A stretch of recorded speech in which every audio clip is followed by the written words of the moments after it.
Me explica o que é data mesh? Puta, mano. Cara, eu não sou a melhor pessoa pra falar de data mesh, tá? É... Mas, vai. Eu acho que data mesh é muito mais sobre um conceito do que uma arquitetura, na minha visão, tá? Na minha visão, fala muito mais sobre um conceito do que realmente você pensar em arquitetura, em termos de arquitetura. Mas o amigo já respondeu aí. O Will já respondeu aí. A ideia é você. Eu não sei se a melhor palavra mesmo é descentralização. Eu diria que a melhor palavra é autonomia das áreas. Né? Eu acho que o Data Mesh ele tenta prover isso. Então, tipo, a ideia é que você não precise centralizar todo o seu esforço de ingestão, governança e até mesmo de disponibilização do dado em uma única equipe, um único time. Eu acho que essa é a ideia. Ou seja, você descentraliza para você dar mais autonomia para que várias áreas possam fazer essas ingestões e cuidarem dos seus dados, definindo quem são os donos dos dados, né, as pessoas owners dos dados, né, responsáveis pelos dados, pelaquela ingestão e assim por diante, né? Isso eu acho que é o principal da ideia de data mesh. Eu nunca me aprofundei muito em data mesh, tá? Não é uma coisa que... Eu acho que para você chegar nesse nível, a empresa precisa ter uma maturidade muito grande, tá? Eu acho que não é trivial, assim. Eu acho que precisa de uma maturidade de dados muito alta, tá? Vejo muita empresa tentando implementar, mas acho que a governança de dados precisa ser muito alta. Lá. Eu e o Will estamos alinhadíssimo. Eu acho que é isso. Eu acho que além da governança, né? Eu acho que a maturidade mesmo. Porque você vai estar incumbindo as pessoas de serem responsáveis, né? Times, né? Pessoas que são formadas. Times que são formados por pessoas, né? Serem responsáveis pelas ingestões e qualidades dos dados. E aí, galera, para você fazer isso, né? Para você democratizar e dar autonomia nesse ponto é muito complexo, tá? Eu vejo uma empresa tentando implementar, beleza? Lá na empresa o movimento está sendo o contrário, porque estava sendo muito problemático. Então, você não precisa falar assim, temos um data mesh. Você não precisa de, na minha visão, tá? Na minha visão. A galera gosta de falar de data mesh porque é fancy. É igual falar de LLM, é igual falar de inteligência artificial, tá ligado? É buzzword, na minha visão, tá? Na minha visão. E eu posso estar falando a maior merda do mundo. Mas, tipo, e aí a galera aí que curte data mesh vai ficar puta comigo. Mas, por exemplo, o nosso data lake hoje, o nosso data lake que a gente tem, ele segue alguns princípios do data mesh. Então, vou mostrar aqui pra vocês, ó. E na GC a gente fazia exatamente assim, cara. E não dava BO, tá ligado? Então, por exemplo, quando a gente tá falando de... Eu só... Pera aí, rapidão. Deixa eu mostrar pra vocês isso aqui, que acho que é legal. Ó. Mas parece que melhorou a autonomia pra algumas áreas. Pra outras, eu acho que não foi muito bom, minha opinião. Você tem que ter um nivelamento de maturidade muito, muito bom, assim, muito acertado dentro da empresa. Tá? Senão eu acho que a chance de você capotar é alta, tá? Na minha visão. Ó, vamos lá. Tá vendo minha tela aí? Então, né? Nossa, minha cabeça ficou pra baixo, pera aí. Pronto. Espera mais um pouquinho. Como nivelar isso? Tem várias formas. Salve, Martins! Beleza? Ó, vamos lá, galera. Então, tipo, o que a gente tem aqui? O que a gente tem aqui? A gente tem as camadas, ó. Bronze, Gold e Silver, certo?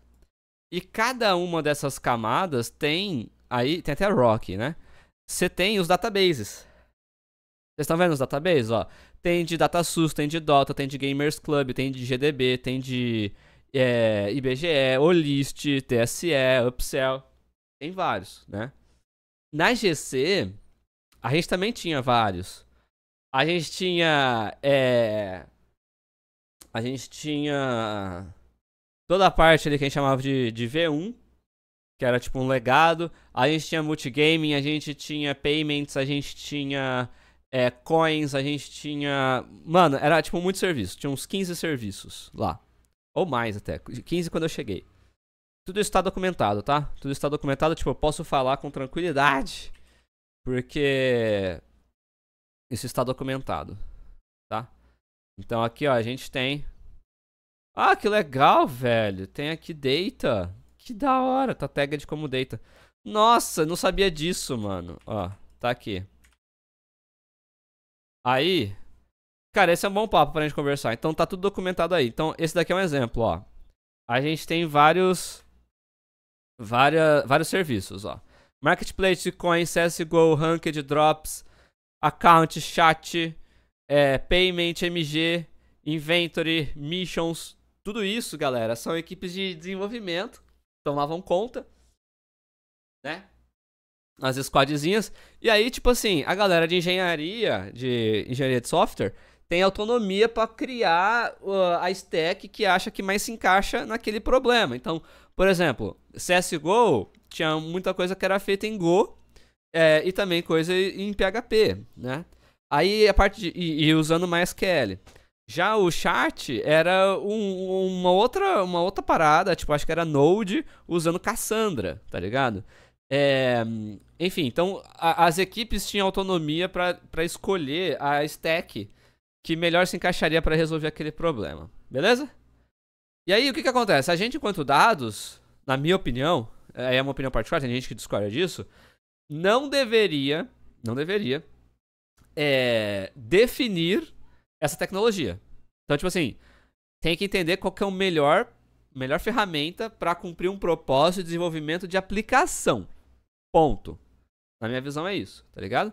Aí você pode falar que, você enquanto dados, na minha visão, você pode falar assim, olha, legal, você pode escolher o que você quiser, eu só preciso de um requisito. Eu preciso que esse dado chegue até mim, tá? Eu preciso que esse dado chegue até mim. E aí você pode propor algumas formas desse dado chegar até você, né? Como que eu propus as formas que os dados poderiam chegar? Essa aqui qual que é? Level 2? Level 1, tá.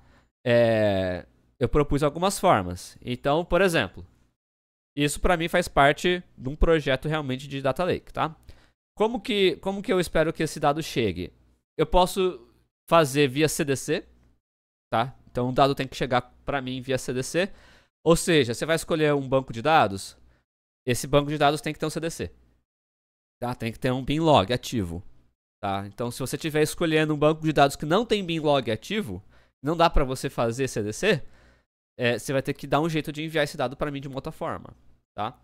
E aí a gente coloca aqui outra forma, que é, por exemplo, usando eventos. Então, é isso. Então, assim, você já deu as possibilidades, você meio que foda-se o que o time de desenvolvimento está escolhendo de tecnologia, mas você coloca algumas restrições de como que esse dado tem que chegar para você. Então pode chegar via CDC no banco, ou pode chegar via evento, e aí você vai ter que fazer isso com SNS, SQS, e assim por diante. Beleza? Então, é isso. E aí os times escolhem. Então aí a gente, enquanto dados, a gente recebia tudo isso via Kinesis Data Firehose, porque a gente não queria ter um Kafka. Tá? A gente falou, não vamos ter um Kafka. O VP de engenharia também não queria usar Kafka, né? E aí a gente falou, achamos que fazia sentido não usar Kafka. Ele estava colocando a plataforma de eventos, né? Ele junto com o time de SRE estava definindo toda a plataforma de eventos usando o SNS SQS. E a gente falou, olha, o Kinesis Data Firehose atende isso também. A gente consegue se conectar num tópico e já era. No tópico lá do SNS e pronto. Acabou. Então isso resolveu a nossa vida, tá ligado? Então, ponto. Essa primeira etapa, tá claro? Porque isso daqui eu tô falando só como é que o dado chega no lake. A gente nem tá falando de data mesh ainda. Beleza? A gente nem tá falando de data mesh ainda. Ok? Tá claro isso? E aí, agora, a gente vai pra parte realmente de como que os times se dividem. Tá? De como que os times se dividem. Eu, enquanto head de dados, a gente tinha um time. Eu acho que eu não tenho nenhum desenho aqui. Mas talvez fosse legal ter. Então isso aqui é time dados.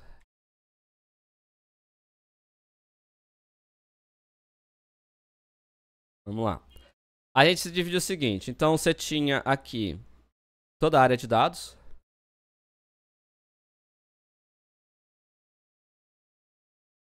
Data.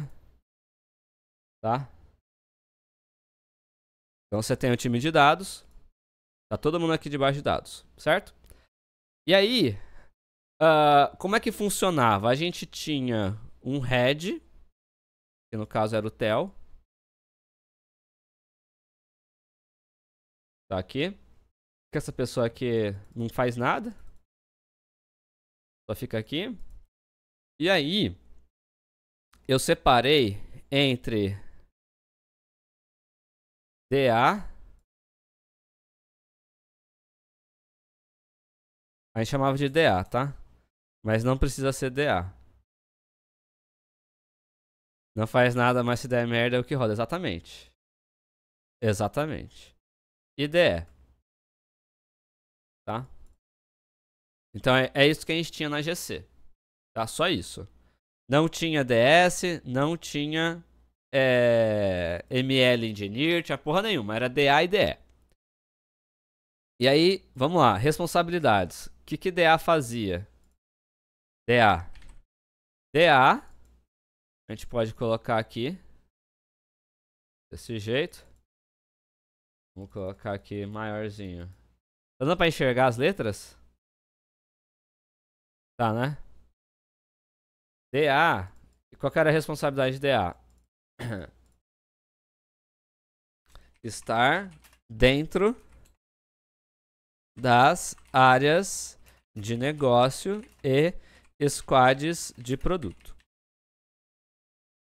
Municiando com análises, modelos e dashboards para tomada de decisão. Beleza? IDE. IDE.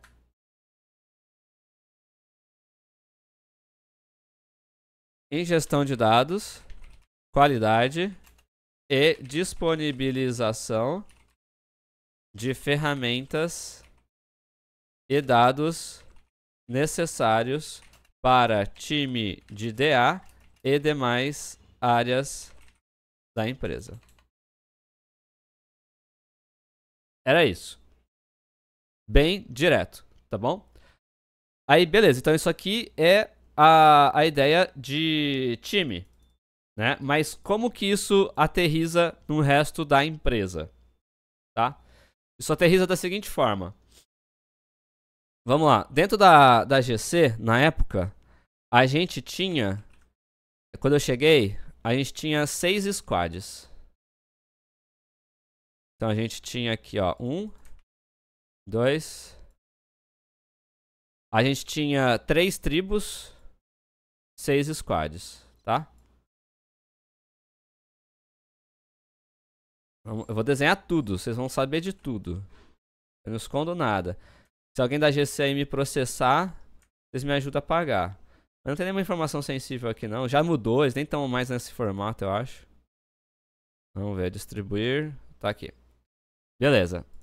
Então, esses dois aqui era de uma cor, esses outros eram de outra, esses outros aqui eram de outra. A gente pode passar pra cá, sim. Beleza? Ué, o perdidão tá aí? A gente precisa de volta. Boa. Então, aqui a gente tinha o que a gente chamava de V1, tá? Vou chamar de V1.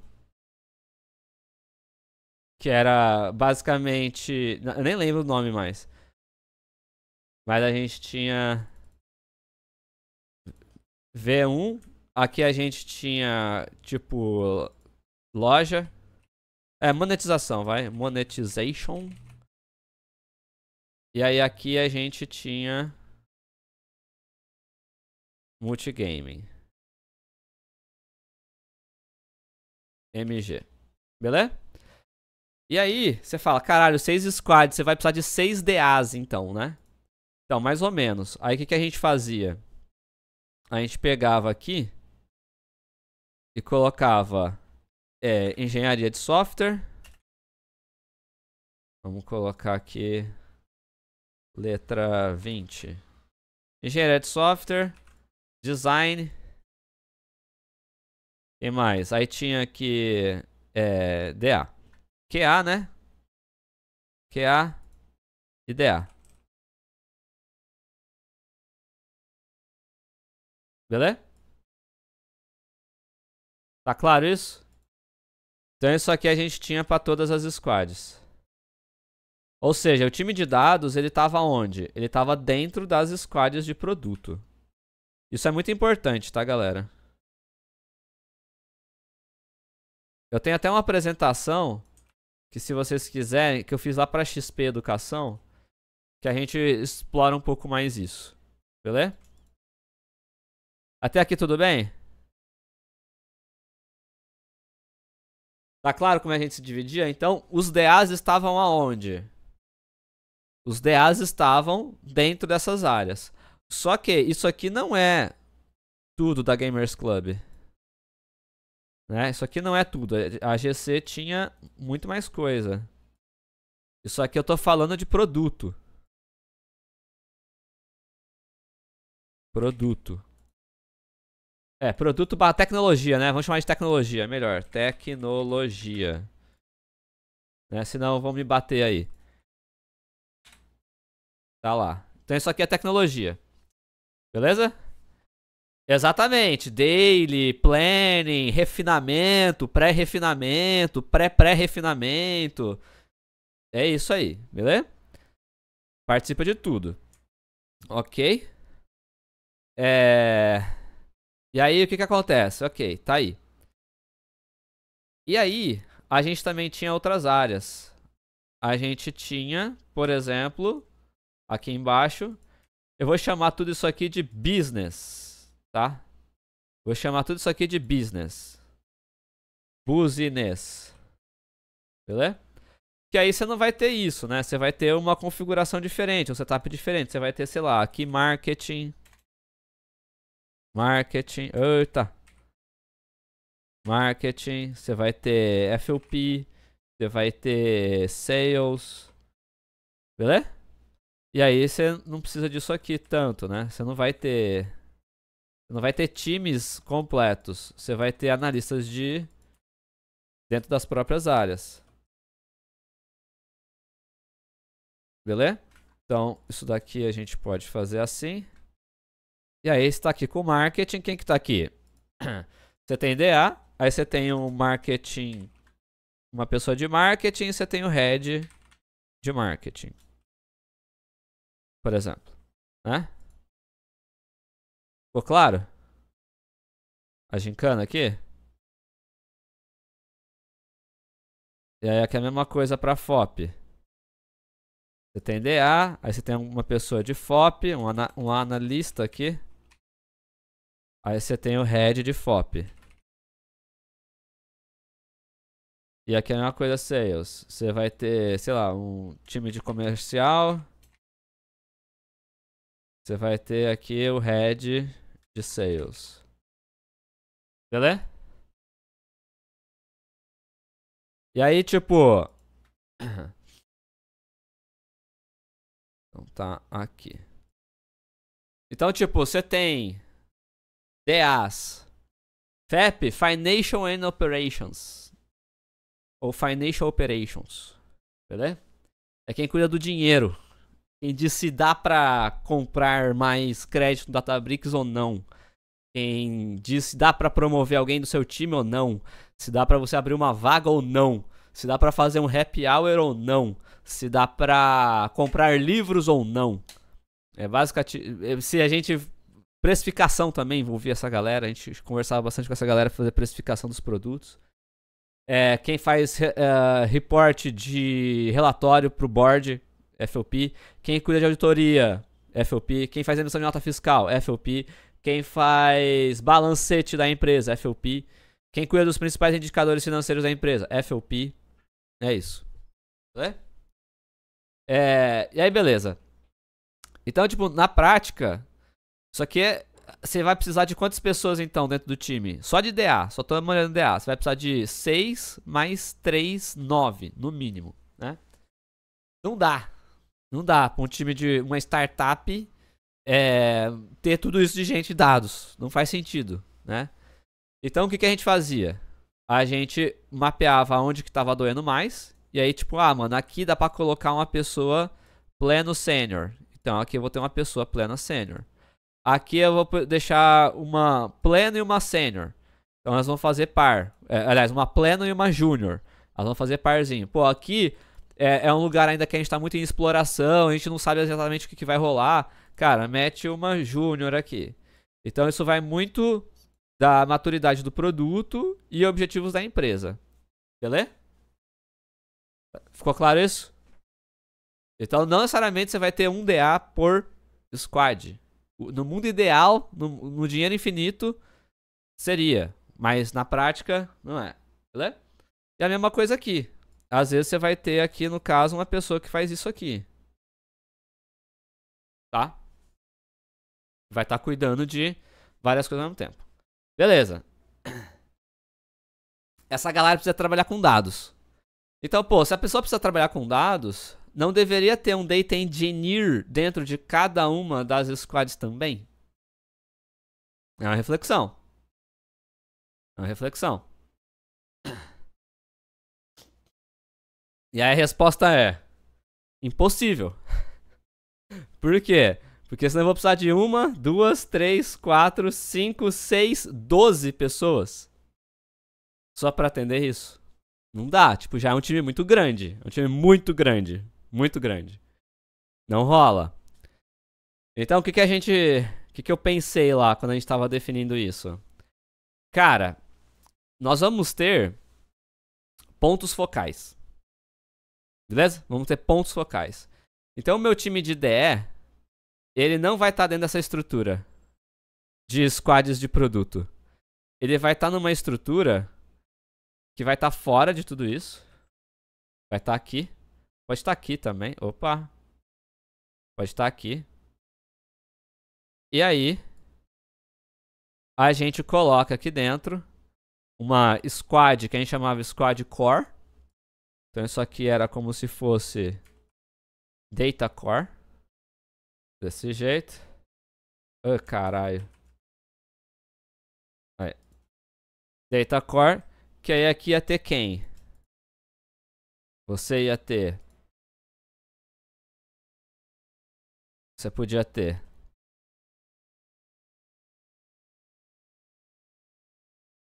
Data Engineer. Opa. DE. Caralho. DE. Poderia ter DA. E. Head de Data.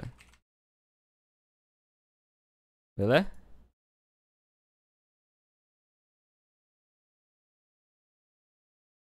É isso. E aí o que acontece? Essa galera aqui, esse DA é porque pode ter um DA, tá? Não significa que realmente vai ter.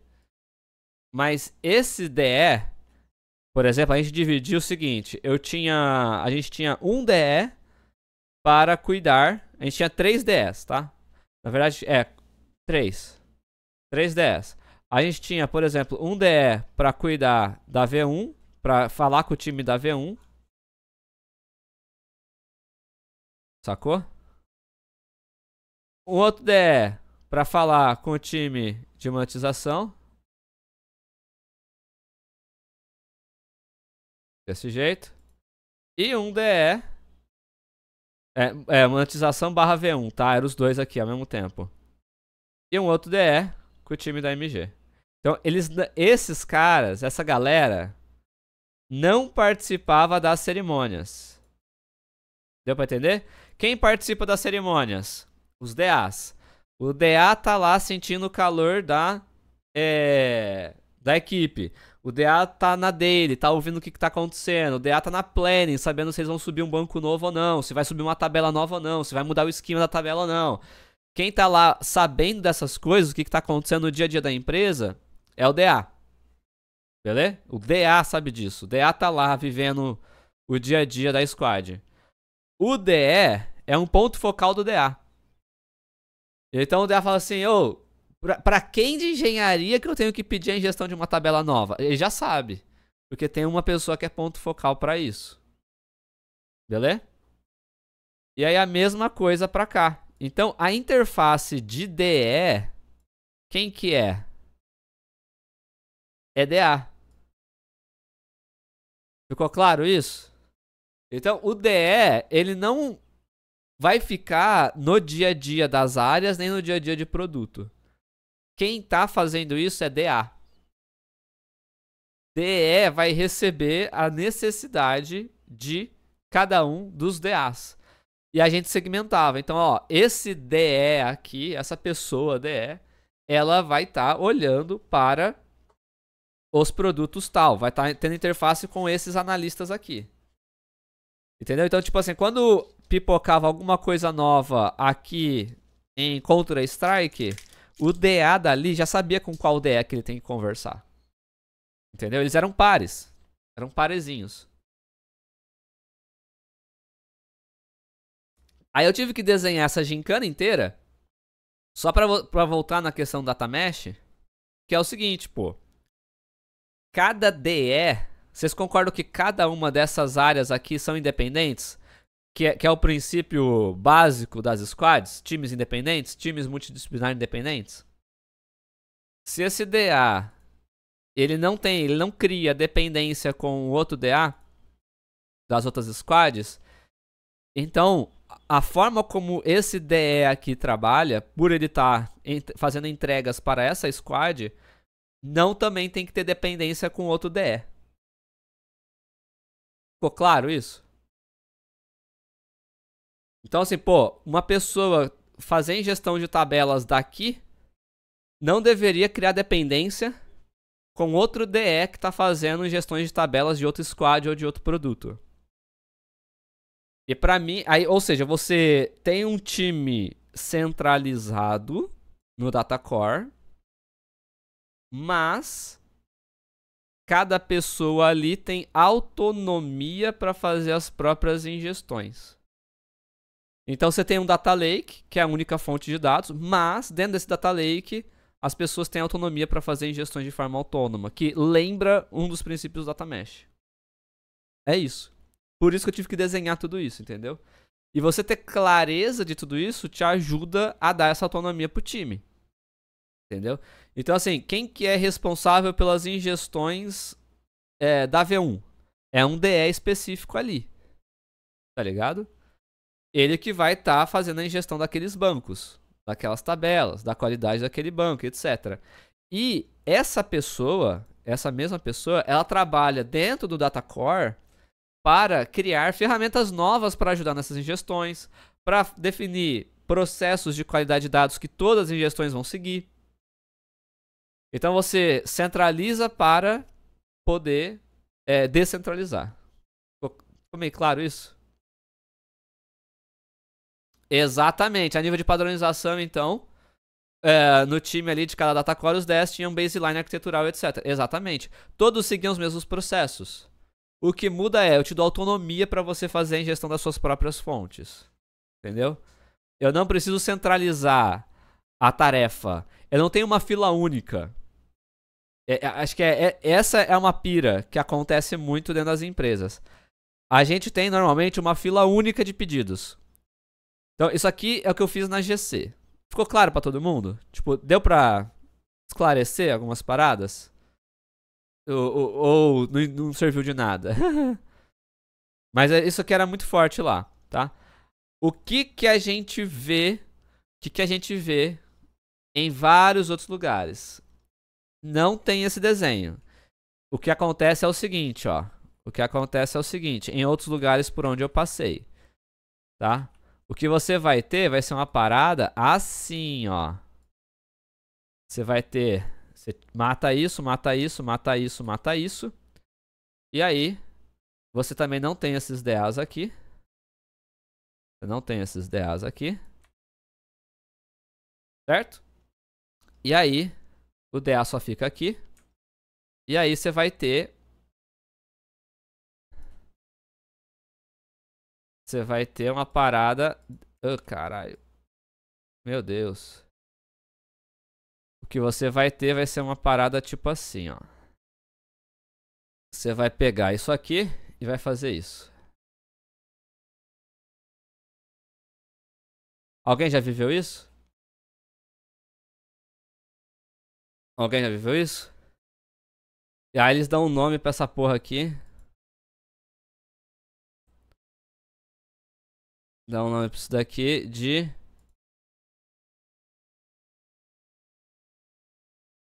área cliente. Beleza? E aí, o que que acontece? Quando você faz isso, o que que você tem agora? O que que você tem agora, quando você faz isso? Você tem uma fila única. Ou seja, tem uma fila de pedidos única aqui. Quem que vai priorizar isso aqui?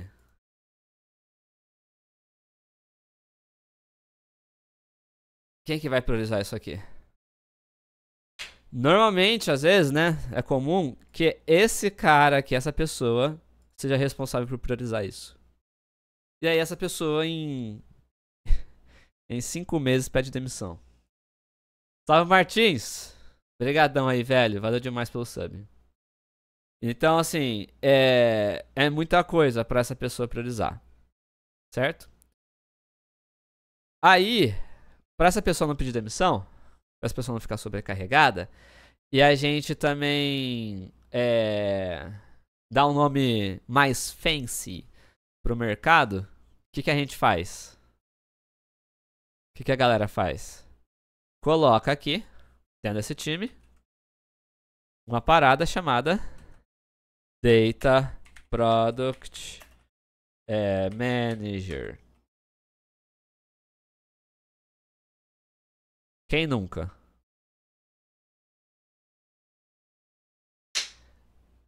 Salve, Davisores! Brigadão. Por que não tá saindo o som dos subs, hein? Ah, eu apertei aqui sem querer. Eita, caralho. Obrigadão aí, Davisores. Valeu demais, velho. 12 meses aí, mano. Que da hora. E aí... Ah, foi mal, foi mal. Então, olha só. Isso aqui é muito comum. Isso aqui é muito comum. Eu tô contando a história pra vocês, tá? Do que tá acontecendo. O que acontece? O que acontece? Tá claro isso daqui? Vocês já viram isso aqui também acontecendo? Acontece pra caralho. Acontece pra caralho. E aí, o que... Isso aqui também não fica sustentável por muito tempo, não. Não fica sustentável por muito tempo, não. Aí qual que é o próximo passo que as empresas fazem? Qual que é o próximo passo que a empresa faz? Quem fala aí? Então assim, tem uma fila única agora de pedidos, beleza. Tá, o encanamento tá congestionado, de tanto pedido que tem. De tanto de ticket aberto. E aí? Coloca um Data Product Manager. Pra essa pessoa aqui começar a dar vazão. Pra começar a definir o backlog, o que a gente vai atacar, pipipopó, priorizar. E aí? Só que o bagulho tá crescendo, velho. Isso aqui começa a ficar assim, ó. Começa a crescer. E aí? Contrata mais gente? Pode ser também. Aumenta o time? Pode ser, mas ainda assim tá... Ainda assim, a fila tá crescendo. O que faz? Tá crescendo ali, cara. O backlog só cresce. O backlog não pode crescer tanto, né? Um dos princípios do ágil lá é que você tem um controle bom do backlog. Controle bom do pace do time. Só que tá aumentando. E aí? O que a galera faz?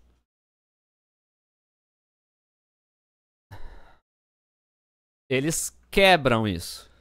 Certo? Eles quebram isso. Eles vão pegar isso daqui e vão quebrar em vários times. Então você continua tendo data core aqui. Só que aí agora você divide. Você tá fazendo isso aqui. Isso é muito comum, galera. Alguém já viveu isso? Aí você tira esse cara daqui. Esse cara fica aqui fora.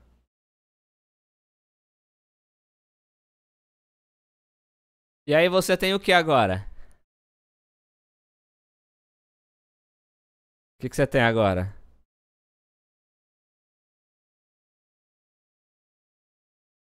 Você tem squad de dados.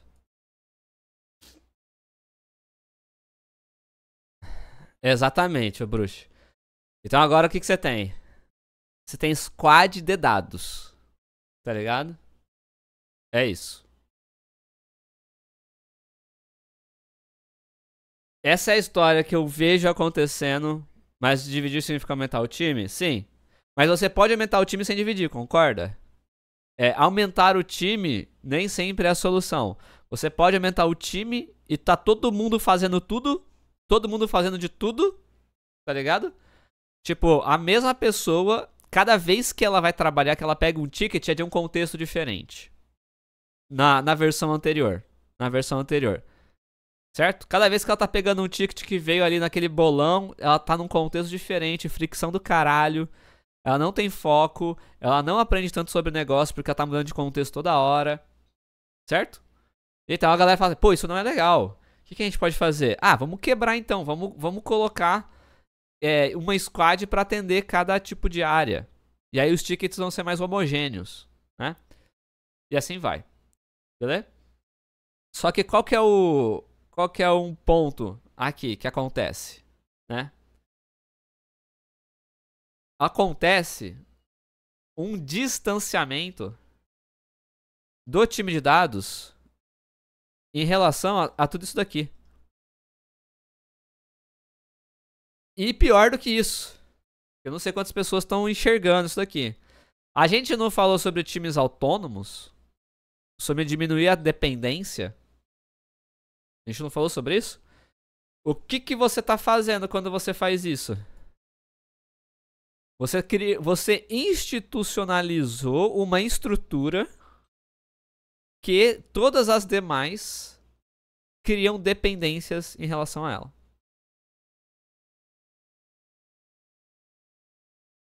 Então, para uma coisa de dados sair de cada uma dessas squads, é isso. Vou colocar.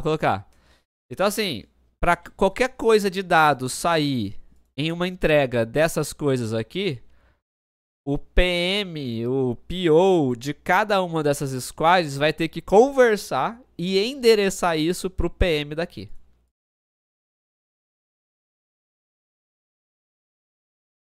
O que é isso no Scrum? O que é isso no formato de squad? Você tá com times independentes? Deu pra entender? Tá claro isso? Por isso que eu não gosto desse modelo. Esse modelo não me atrai. Onde você tem time de dados descolado dessa forma do time de negócio, do time de tecnologia.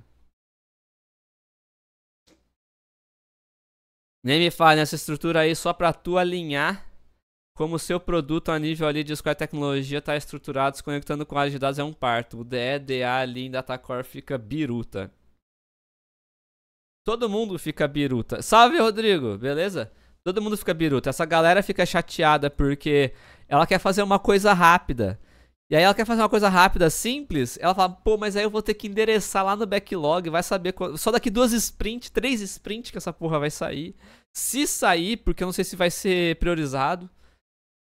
E essa galera fica chateada porque não vê também uma aplicação tão foda dentro do negócio. Então, assim, eu gosto um pouco mais desse modelo, aonde você tem representantes de dados dentro de cada squad que estão vivendo aquela dor e tem um ponto focal fora da squad,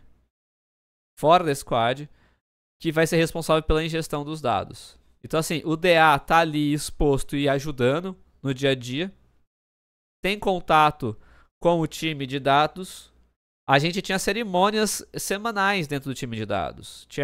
A cada 15 dias tinha uma cerimônia chamada KS, que era Knowledge Share. E a cada 15 semanas tinha a parte que a gente chamava de... Ai, qual que é o nome, Samu? Cadê o Samu? Qual que era o nome do auto-cerimônia?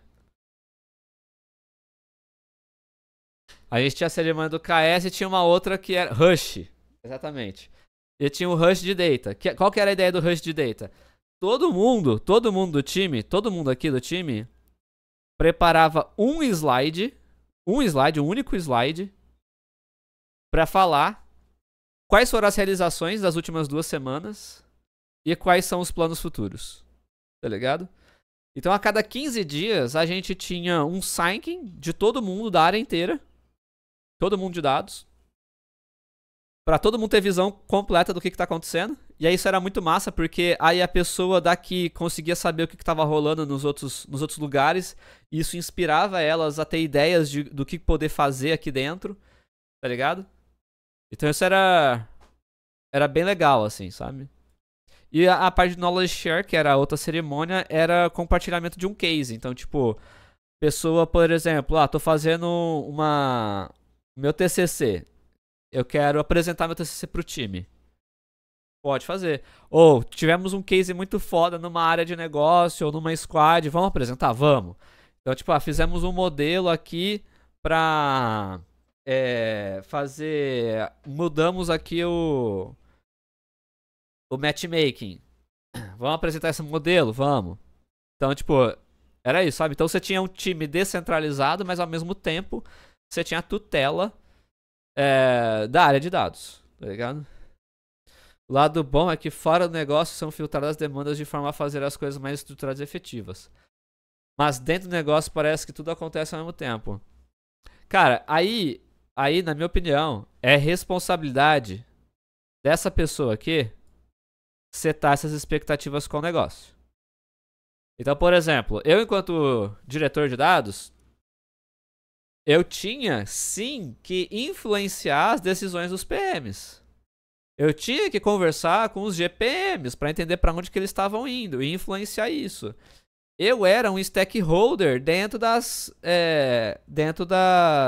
reviews. Então, tipo assim, tinha eu como head de dados, tinha o head de marketing, tinha o head de FOP, tinha o head de produto, o head de tecnologia.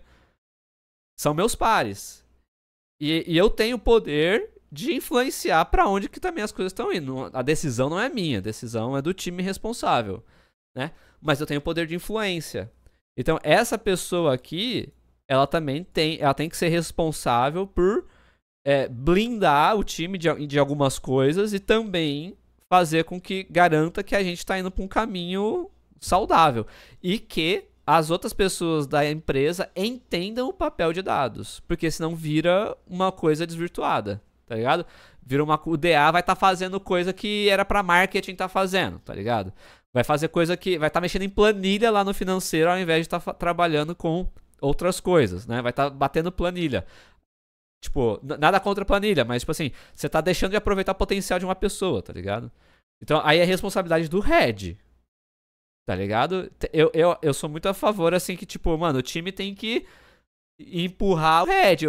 Aqui tá uma merda, mano, resolve aqui, tá ligado? Então, pelo menos o meu time, assim, a galera tinha muita liberdade pra falar comigo o que tava acontecendo, o que eles estavam gostando, o que eles não estavam, tá ligado? Nessa estrutura de cima ali com os DAs nas squads, posso assumir que basicamente os squads ficavam responsáveis por inserir os dados brutamente na raw pro lake.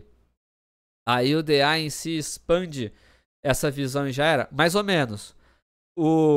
Aí era uma bola meio dividida, né? O DA era responsável por sinalizar pros DS quais eram as tabelas novas que estavam nascendo. Qual era o banco, qual era o endpoint do banco e assim por diante.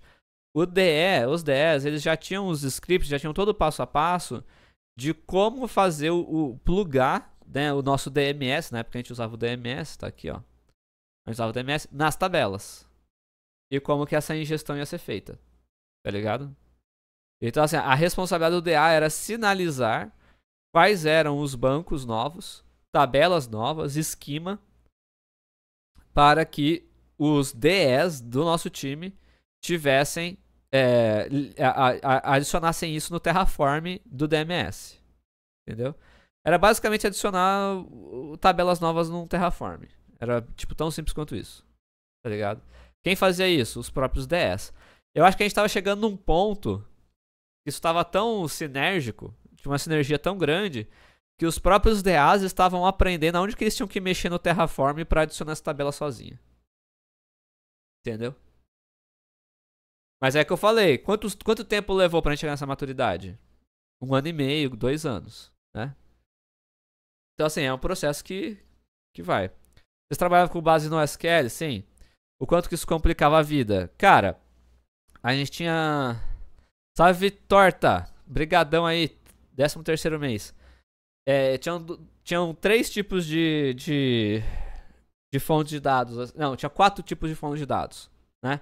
A gente tinha banco de dados relacionais, tranquilo, tudo tabelinha normalizada, safe do safe, melhor dos mundos. Aí tinha tabelas de banco de dados relacionais como Postgre, mas você tinha campos de metadados. Aí é o satanás, né? Porque aí os devs adoram trabalhar com JSON dentro de um banco relacional. Aí isso daí gerava algumas transformações adicionais na hora de levar para bronze. Aí tinha o terceiro, que eram bancos não relacionais mesmo, MongoDB e Cassandra. MongoDB tem CDC, Cassandra não tinha CDC. E aí, quando a gente ia para esse cenário, às vezes a gente acabava usando eventos. Então, esse terceiro aí, normalmente a gente ia para uma camada de eventos, usando Kinesis Data Firehose, JSON, só com JSON já era. E qual que é a quarta fonte?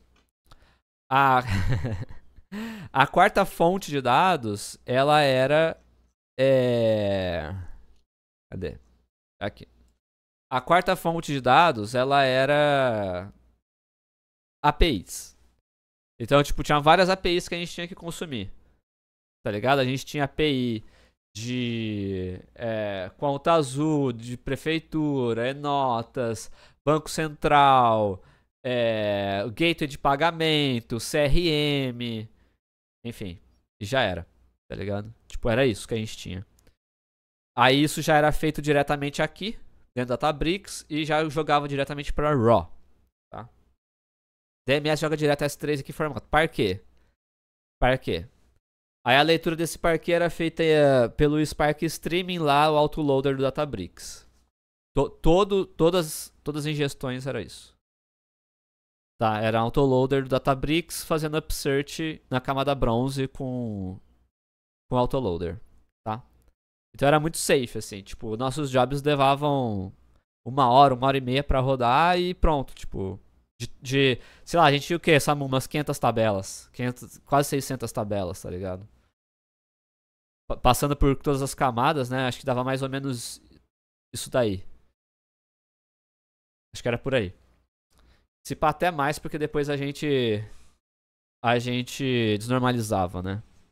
O DMS acumula os eventos ou faz a cada evento? Não, a gente tinha um buffer de 5 minutos. Acho que era 5 minutos só.